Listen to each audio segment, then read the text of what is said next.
Vikings defense.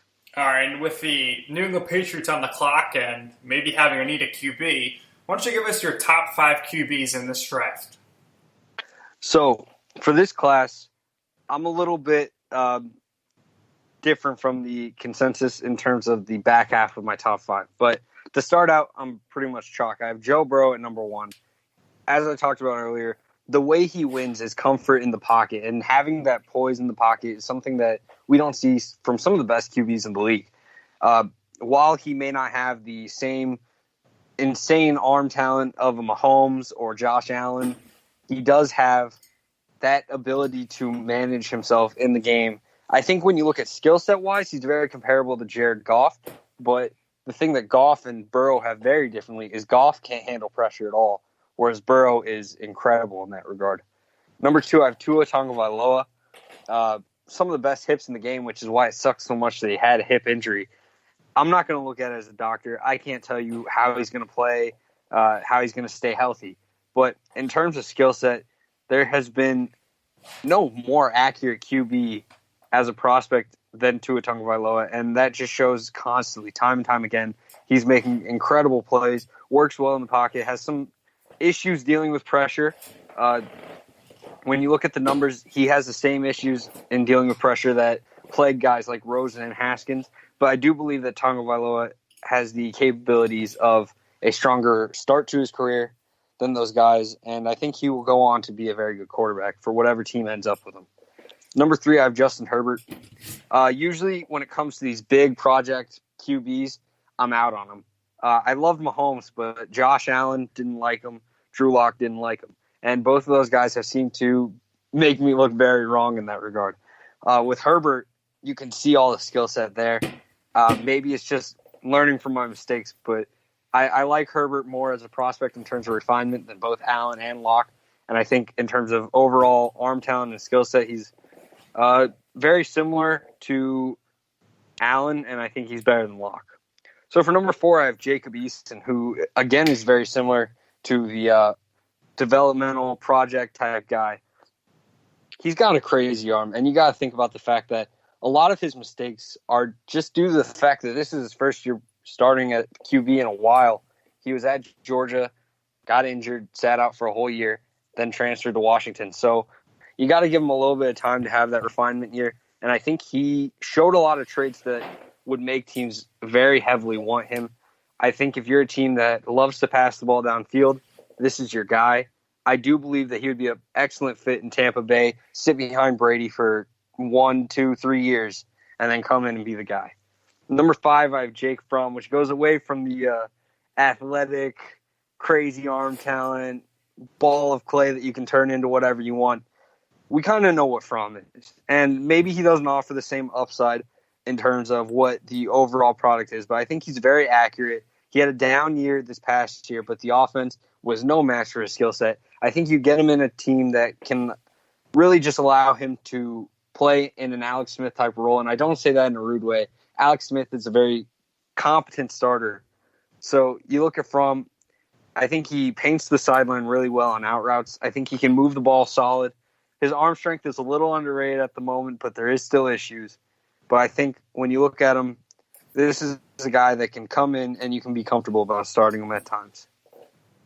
Wow, so no love there and no Jalen Hurts. I agree with you on Hurts. No, so for Jordan Love, my issue with him is there's too many times where he'll get baited into throws that are just going to continue to pick up at the NFL level. Against LSU, I believe he got intercepted 3 times. And I understand that there's a huge talent difference between Utah State and LSU. But oftentimes when you're supposed to be a pro prospect quarterback, you got to make better reads on those plays. And obviously he offers a lot of talent. I don't think he has the same arm talent as someone like Herbert and Eason, but he does have the same capabilities of playmaking as he can extend plays and he can, roll out and throw off balance better than just about anyone.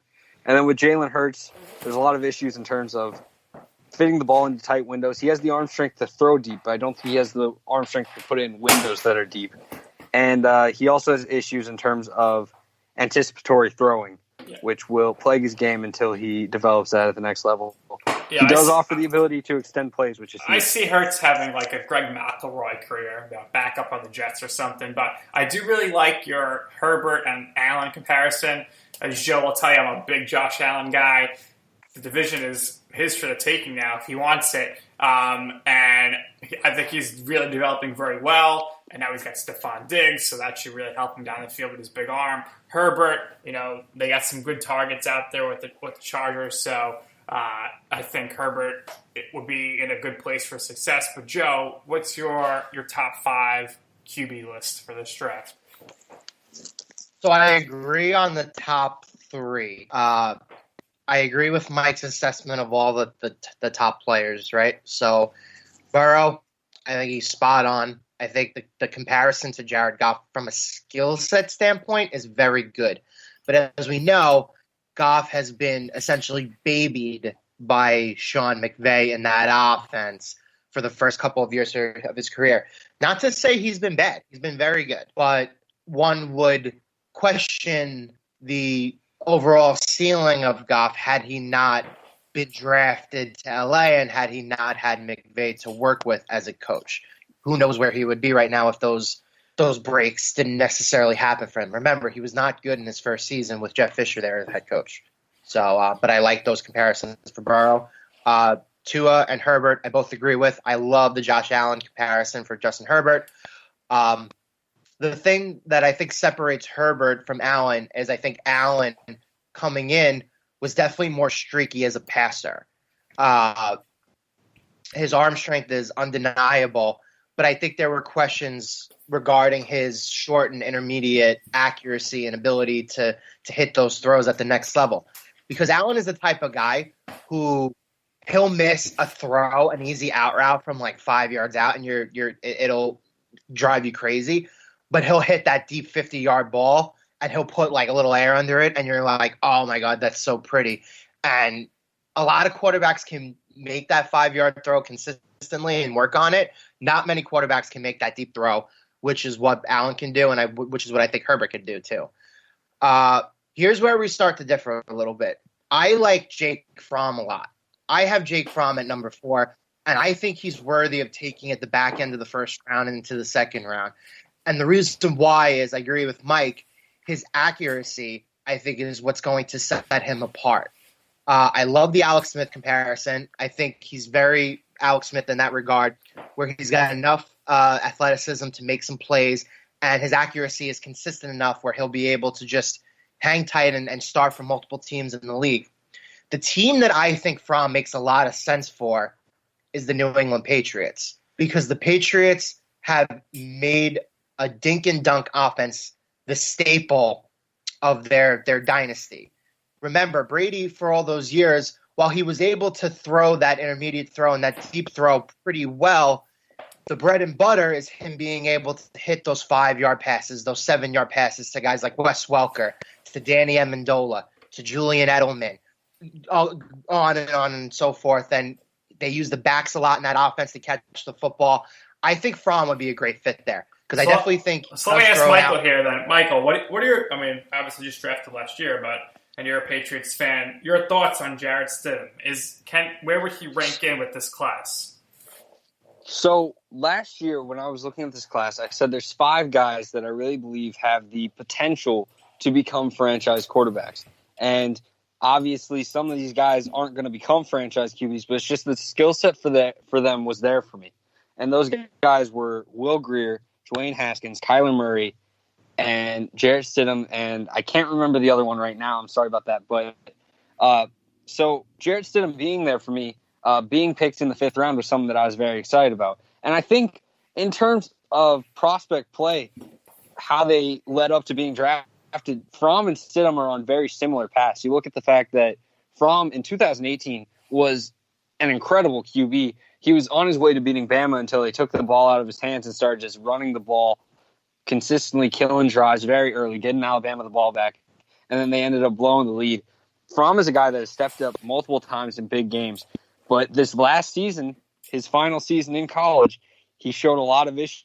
So I think in terms of prospects, they're very similar. I think Fromm goes earlier than Stidham went, but I think I do like Fromm's fit in New England. and I do like his capabilities of potentially becoming that guy that the Patriots end up selecting, but I don't think the value's there in the first round. I don't think when watching his film, you see a lot of the traits that so many teams are now trying to get away from in their QB, and that's why I have issues with picking him so early. That's one of the things that holds me back on Fromm. I think he's a bit too cautious, a bit too limited physically. He has some very nice traits, but I think if you're looking at trying to emulate Brady's offense, you're not going to have a guy like Brady, which is going to hold you back. If you're bringing in guys that are dink and dunk, there's still going to be issues in terms of what can you do to make that next play. Brady, while very effective in terms of dink and dunk, I think he had some of the most incredible ability to read the defense pre-snap and post-snap. He had a very nice pocket presence. I mean, even though he was never the most mobile guy, he worked well in the pocket, found ways to extend plays a bit. And then you look at just the fact that, I mean, Brady is Brady now. He wasn't coming into the league in his prime playing as Brady. He had, and you mentioned it as well, but I mean, he was throwing the ball downfield to Moss. He was throwing the ball downfield even back whenever Troy Brown was here. So I think you want to bring in a guy that offers a little bit more of a deep downfield presence as a QB. All right, so Patriots here at the pick 23. Probably not. They're not going to. I'd be shocked to take a quarterback in the first round. Do you see them potentially taking a quarterback in this draft at all, though? I think in terms of this draft, you have to find someone that you like, and you have to just bring them in. You get a year of evaluation out of them, whether they end up on the practice squad or what. But I think they wait a bit. I think arguably the best plan of action is to let Tooney go in a trade, and then you bring in a guy like Cam Newton or Andy Dalton, and you let them play in your system for a year. If you love Stidham, you let him play for the year. You see what you have. But I think right now, I don't really see them going early with QB. So with this pick 23, I have them going Caleb Von Chason. And I think one of the most enticing things about Chason is his versatility. It gets a bit overlooked because Isaiah Simmons has unseen versatility in this class. But Chason offers a Jamie Collins type of edge player where you can drop him to linebacker, he can play coverage, or you can send him on the edge. And I think that is one of the things that the Patriots right now are needing most. They lost both their offensive linebackers in outside linebackers in Kyle Van Noy and Jamie Collins. And I think Chason fills that Patriot mold very well. Yeah, and the last thing Patriots fans want to say is Hoyer, starting quarterback. That's just really puzzling that he's even in contention. All right, so let's hear the rest of the first round here. Take us through picks 24 through 32. So 24, if the Saints decide not to move up and Love and Tagovailoa are off the board, I think they go Isaiah Wilson. The rumors are that Larry Warford is going to be cut. They weren't happy with his 2019 season. I think they bring in a guy like Wilson who's been rumored to be a first-round pick, a little bit surprisingly, late riser in this process, but I think he plays right guard for him, and I think he would do so very well. He's got a very nice body type, and he's very strong. Number 25, I have Denzel Mims for the Minnesota Vikings. I think when you lose Stephon Diggs and your other receivers are, other than Thielen, you have Olabisi Johnson, you need to bring in a guy. And Denzel Mims is one of the best downfield catchers. He can go up and pluck the ball. He reminds me a lot of Demaryius Thomas, as in he's going to make some incredible catches, but there's going to be some where it just hits him right in the hands and he drops it and you're going to be a little frustrated. But overall, Demaryius Thomas is a very good talent during his time at Denver and further in his career, and I think Mims is going to be very similar. Number 26, I have the Dolphins going Austin Jackson. There's no point in passing on offensive tackle just because you picked one. That offensive line play last year was terrible.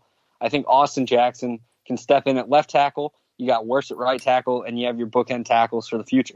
Jackson is 20 years old. He has some flaws on tape, don't get me wrong, but I think the development there is unlimited. I think he's a very incredible prospect. My offensive tackle, number 8, and I think as long as you work with him and make sure that you really develop into that mindset of being more dependable in pass protection, he can be a great blocker. And number 27, I have the Seahawks trading down with the Cleveland Browns. Grant Delpit is the selection. The free safety need in Cleveland is dire right now. Sendejo is charted to start on the Browns come opening day. When you look at Delpit, the issue is tackling. And I think there's not a defensive coordinator in the NFL that doesn't believe to themselves, oh, I can fix that. So when you look at upside, I don't think any safety offers more than Grant Delpit. So if the Browns were to bring